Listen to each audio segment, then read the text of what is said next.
ഖത്തറിൽ വിദ്യാർത്ഥികളെ സ്കൂളിലേക്ക് വരവേൽക്കാൻ ബാക്ക് ടു സ്കൂൾ ക്യാമ്പയിൻ പുരോഗമിക്കുന്നു. എന്റെ വിദ്യാലയം എന്റെ രണ്ടാം വീട് എന്ന പ്രമേയത്തിലാണ് ക്യാമ്പയിൻ നടക്കുന്നത്.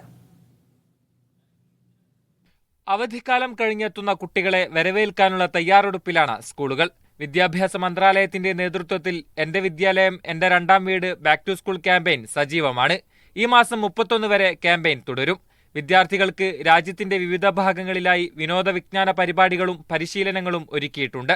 മുഷൈരിബ് ഗലേറിയ മാളിൽ ദിവസവും വൈകിട്ട് 4 മുതൽ രാത്രി 10 വരെ പഴയ സ്കൂൾ ഓർമ്മകളുമായാണ് ബാക്ക് ടു സ്കൂൾ തുറന്നു നൽകുന്നത്. സ്കൂൾ പുസ്തകങ്ങളുടെ പ്രദർശനം, പഴയ ഉപകരണങ്ങൾ, ചിത്രങ്ങൾ, സ്കൂൾ ഫിലിം, വിവിധ പഠനോപകരണങ്ങൾ, ക്യാമ്പയിൻ ആസ്ഥാനത്തിനു മുന്നിൽ മൊബൈൽ സ്കൂൾ ലൈബ്രറി എന്നിവയും സജ്ജീകരിക്കുന്നുണ്ട്. കുട്ടികൾക്കും മുതിർന്നവർക്കും ഒരുപോലെ സ്കൂൾ അനുഭവങ്ങൾ പകരുന്നതാണ് പരിപാടി. ദോഹ ഫെസ്റ്റിവൽ സിറ്റിയിൽ നാളെ മുതൽ ഈ മാസം 31 വരെ വൈവിധ്യമാർന്ന ബാക്ക് ടു സ്കൂൾ പരിപാടി അരങ്ങേറും.